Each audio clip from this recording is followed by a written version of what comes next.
Soit avec vous. Et avec votre esprit. Annonce de la bonne nouvelle de Jésus-Christ selon saint Matthieu.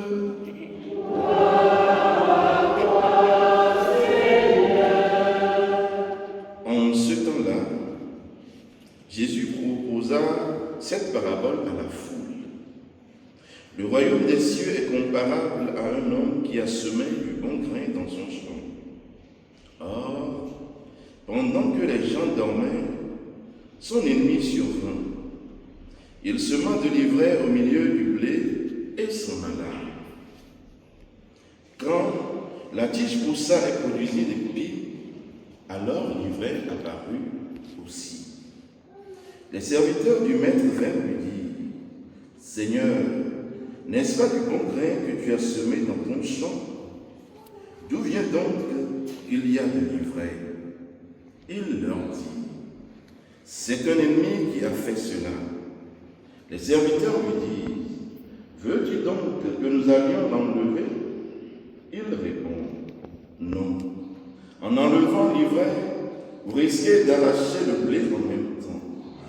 Laissez-les pousser ensemble jusqu'à la moisson, et au temps de la moisson, je dirai au moissonneur : Enlevez d'abord l'ivraie, liez-la en botte pour la brûler. Quant au blé, ramassez-le pour le rentrer dans mon grenier. Il leur proposa une autre parabole. Le royaume des cieux est comparable à une graine de moutarde qu'un homme a prise et qu'il a semée dans son champ. C'est la plus petite de toutes les semences, mais quand elle a poussé, elle dépasse les autres plantes potagères et devient un arbre, si bien que les oiseaux du ciel viennent et font leur nid dans ses branches. Il leur dit une autre parabole. Le royaume des cieux est comparable au levain qu'une femme a pris et qu'elle a enfoui dans 3 mesures de farine jusqu'à ce que toute la pâte est levée. Tout cela, Jésus le dit aux foules en parabole, et il ne leur disait rien sans parabole, accomplissant ainsi la parole du prophète. J'ouvrirai la bouche pour des paraboles, je publierai ce qui fut caché depuis la fondation du monde. Alors, laissant les foules, il vint à la maison. Ses disciples s'approchèrent et lui dirent : Explique-nous clairement la parabole de l'ivraie dans le champ. Il leur répondit : Celui qui sème le bon grain, c'est le Fils de l'homme. Le champ, c'est le monde. Le bon grain, ce sont les fils du royaume. L'ivraie, ce sont les fils du mauvais. L'ennemi qui l'a semé, c'est le diable. La moisson, c'est la fin du monde. Les moissonneurs, ce sont les anges. De même que l'on enlève l'ivraie pour la jeter au feu, ainsi en sera-t-il à la fin du monde. Le Fils de l'homme enverra ses anges et ils enlèveront de son royaume toutes les causes de chute et ceux qui font le mal. Ils les jetteront dans la fournaise. Là, il y aura des pleurs et des grincements de dents. Alors, les justes resplendiront comme le soleil dans le royaume de leur Père. Celui qui a des oreilles, qu'il entende. Acclamons la parole de Dieu. Louange à toi, Seigneur Jésus.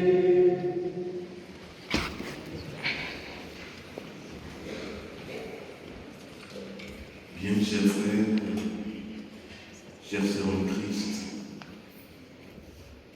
au début de cette homélie, j'aimerais que nous puissions dire ensemble au Seigneur merci pour tous les bienfaits qu'il ne cesse de nous accorder jour et nuit, pour son amour sans cesse renouvelé. Et donc, je prendrai ce refrain et tous ceux qui le connaissent peuvent le prendre avec moi.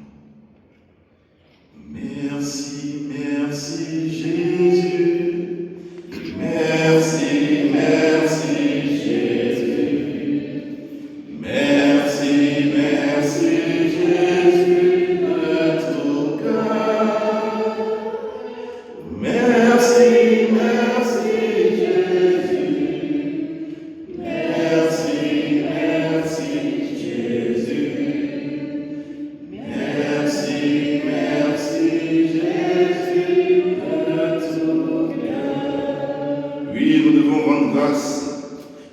frères et sœurs en Christ, la première des trois paraboles qui nous sont présentées aujourd'hui nous fait constater que le bien doit tenir compte d'un parasite qu'il nous est impossible d'éliminer. Ce parasite, c'est le mal. Il s'agit d'un parasite qui met racine partout, à l'extérieur et à l'intérieur d'une communauté et dans le cœur de tout un chacun de nous.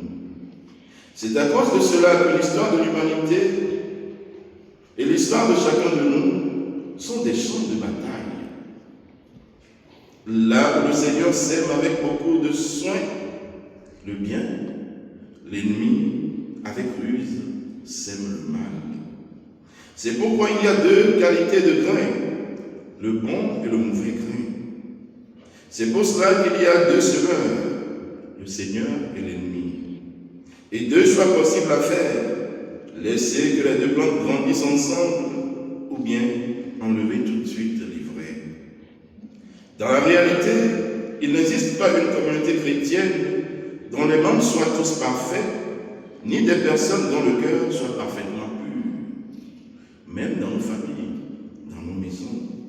Le semeur de la parabole interdit au serviteur d'enlever l'ivraie tout de suite.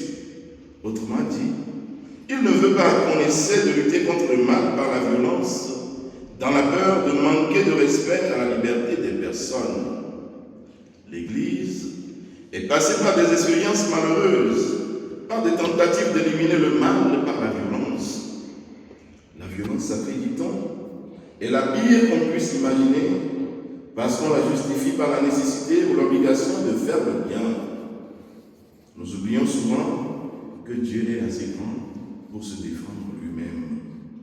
Chers frères et sœurs, ce que la parabole nous dit, c'est que le bien ne triomphera qu'à la fin, au temps de la moisson et par l'intervention de Dieu et de Dieu seul. Le temps qui précède la fin, c'est-à-dire notre vie, est le temps de la patience de Dieu envers nous et aussi de la patience que nous devons exercer les uns envers les autres. Pendant ce temps, le mal devient alors l'occasion d'exercer la miséricorde de Dieu. Oui, celle de Dieu envers nous et la nôtre envers nos frères et sœurs. L'Église catholique n'est pas une secte de personnes sélectionnées, mais tout le monde y trouve sa place. Pour nous, le mal n'est pas une défaite, mais l'occasion d'exalter le bien. En effet, le mal ne gagne pas le bien, mais il permet de mettre en évidence sa victoire sur le mal. En effet, dans son explication de la parabole, le Seigneur demande aux serviteurs de laisser grandir l'ivraie avec les bonnes plantes, dans la certitude que l'amour inconditionnel de Dieu accomplira la victoire du bien sur le mal dans notre monde. Cette parabole nous anticipe le comportement de Dieu qui, dans la personne de son Fils Jésus, prend sur lui tout le mal du monde. Nos perversions déclenchent en Dieu une manifestation de son amour qui les détruit. Mais alors, si c'est comme ça, beaucoup peuvent se dire, ce n'est pas la peine de faire le bien. Nous pouvons faire alors n'importe quoi. Que nous fassions le bien ou le mal, de toute façon, tout finit bien. Saint Paul dans la lettre aux Romains fait le même raisonnement. Où le péché a abondé, l'amour a surabondé. Que dire alors? Allons-nous rester dans le péché pour faire surabonder la grâce? Certainement pas. Nous sommes invités à comprendre que ce n'est pas parce que l'amour de Dieu nous libère de nos péchés que nous pouvons nous sentir autorisés de mettre sur un pied d'égalité ce qui est bon et ce qui est mauvais. Le mal demeure le mal et le bien demeure le bien. Cela reviendra alors à dire que puisque j'ai été ressuscité avec le Christ, alors je me sens autorisé à choisir de me crucifier de nouveau. Non. Nous ne devons jamais oublier qu'avec Dieu, nous entretenons une relation d'amour qui nous renvoie à notre responsabilité, à tous. C'est à nous de nous faire juges du bon et du mauvais et de faire usage de notre liberté pour choisir ce qui nous fait ressembler à Dieu, c'est-à-dire le bien. Si le Seigneur nous dit de laisser pousser ensemble le bon grain et l'ivraie, c'est-à-dire le bien et le mal, c'est pour que le mal devienne alors l'occasion de faire un bien plus grand à savoir être miséricordieux comme Dieu est miséricordieux. L'ivraie doit nous aider à devenir bon grain, semblable à Dieu, qui ne condamne pas, mais qui pardonne. Le temps présent nous est alors donné pour qu'étant miséricordieux, nous puissions anticiper la miséricorde de Dieu. C'est le sens de notre vie et de l'histoire de l'humanité. À la fin, nous serons jugés et mesurés avec la mesure que nous aurions utilisée pour nos frères et sœurs. La miséricorde que nous aurons utilisée sera notre mesure de vérité. Ce ne sera pas un jugement théorique, mais réel, dont la sentence sera émise sur la base de l'amour de Dieu et de la vérité absolue. À conclusion de cette première parabole, nous avons compris que le champ ensemencé par le Fils de l'homme, c'est le monde. Le temps nécessaire pour que la plante parvienne à maturité dure du commencement à la fin de l'histoire. Ce sont alors les cœurs de tous les hommes où la semence de la parole est semée, et ce sont les mêmes cœurs qui sont envahis par l'ivraie destructrice. Frères et sœurs, ce qui se passe dans le monde est un mélange inextricable du bon et du mauvais, du bien et du mal. Et nous sommes bel et bien immergés en ce monde. Nous sommes tous solitaires de ce qui se passe. Qui d'entre nous peut condamner alors l'autre? Personne. Le Seigneur nous rappelle que devant le mal, il faut réagir avec patience et faire preuve de miséricorde. Ceci dit, le Seigneur ajoute deux autres paraboles qui insistent sur le caractère irrésistible de la parole en tant que semence et en tant que ferment. Le Seigneur insiste sur le fait que la graine de la moutarde et le levain sont vraiment minuscules par rapport au résultat final très important qu'elle nous donne. Eh bien, cette parole minuscule est cachée dans le cœur des hommes depuis le commencement du monde. Même le levain, qui est pourriture, va contribuer à la victoire du bien.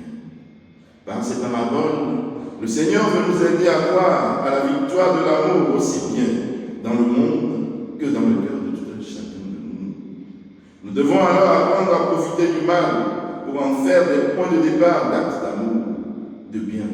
Chaque année, nous célébrons la Pâque et en cette occasion, nous constatons que la parole de Dieu, le Verbe s'est fait chair, descend au milieu de son peuple pour le libérer. Oui, frères et sœurs, rappelons-nous cela. La parole de Dieu produira son effet de toute façon et on n'a pas besoin qu'on se mette à arracher l'ivraie. Tout mouvement qui porte à l'intégrisme et au fanatisme n'est pas une expression authentique de l'évangile de Christ et Jésus. Le point central de la parabole de l'ivraie est l'exhortation du Seigneur à la patience qui porte à l'exercice de la miséricorde. Bons et méchants, croyants et non-croyants, nous devons grandir ensemble. Le jugement définitif revient à Dieu seul et pas à nous les hommes. C'est ce que la première lecture du livre de la sagesse nous rappelle. Toi, Seigneur, tu disposes de la force, tu juges avec indulgence, tu nous gouvernes avec beaucoup de ménagement, car tu n'as pas à te vouloir pour exercer ta puissance. Toujours dans la même lecture, Dieu nous apprend que le juste doit être humain et aimer ses frères et sœurs à la manière de Dieu. La question est de savoir, est-ce que nous arrivions à demeurer humains envers nos frères et sœurs, comme Dieu le veut pour nous? Jésus a voulu que dans son Église, saints et pécheurs grandissent ensemble et que les croyants qui représentent le bon grain s'engagent à collaborer avec l'œuvre du salut de Dieu comme Dieu le veut dans la pâte. Oui, nous sommes faibles, néanmoins, Saint Paul dans la deuxième lecture nous dit que l'Esprit Saint viendra au secours de notre faiblesse et si nous le laissons prier en nous, il nous apprendra à nous comporter selon la logique de l'amour de Dieu. Mais sommes-nous prêts à ouvrir nos cœurs pour que le Saint-Esprit puisse s'emparer? Demandons-lui au cours de cette célébration eucharistique de prendre possession de nous